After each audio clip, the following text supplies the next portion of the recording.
ఆస్తుల పంపకాల విషయంలో వివాదాలు వస్తే ఎలా ఉంటుందో తెలిసిందే. డబ్బు దగ్గర మన అనే భేదాలంటూ ఏవీ ఉండవు. ఈ విషయంలో డబ్బులేనివాడు ఎలాంటి సమస్యలు లేకుండా రిలాక్స్గా ఉంటన్నారు.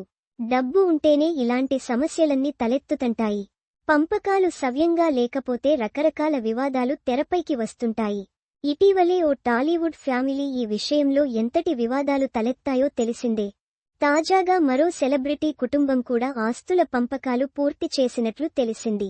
ఆ కుటుంబంలో తండ్రికి 3 పిల్లలు కాగా అందులో 2 ఆడపిల్లలు, ఓ కుమారుడు ఉండటంతో ఆస్తుల పంపకం సమానంగా వేసినట్లు సమాచారం.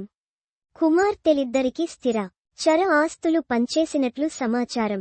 వాటిలో కొన్ని వ్యాపారాలు కూడా ఉండటంతో వాటి తాలూకా డాక్యుమెంట్లు అన్నింటిచిన చట్టపరంగా భవిష్యత్లో ఎలాంటి వివాదాలు లేకుండా లాయర్లు, జడ్జ్ల సమక్షంలోనే సెటిల్ చేశారుట. ఈ సెటిల్మెంట్ అయిన తర్వాతే అతడి కుమార్తె నిర్మాణ సంస్థను స్థాపించినట్లు చెబుతున్నారు. అలాగే చిన్న కుమార్తెకు ముంబైలో ఉన్న కొన్ని వ్యాపారాలను అప్పగించారుట. వాటిని స్వయంగా వెళ్లి చూపించి వచ్చారుట.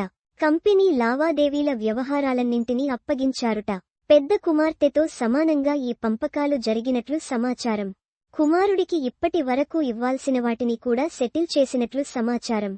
తాను కూడా పెద్ద స్టార్ కావడంతో కుమార్తెలతో పోలిస్తే కుమారుడికి 20% వాటా తగ్గించి ఇచ్చారుట.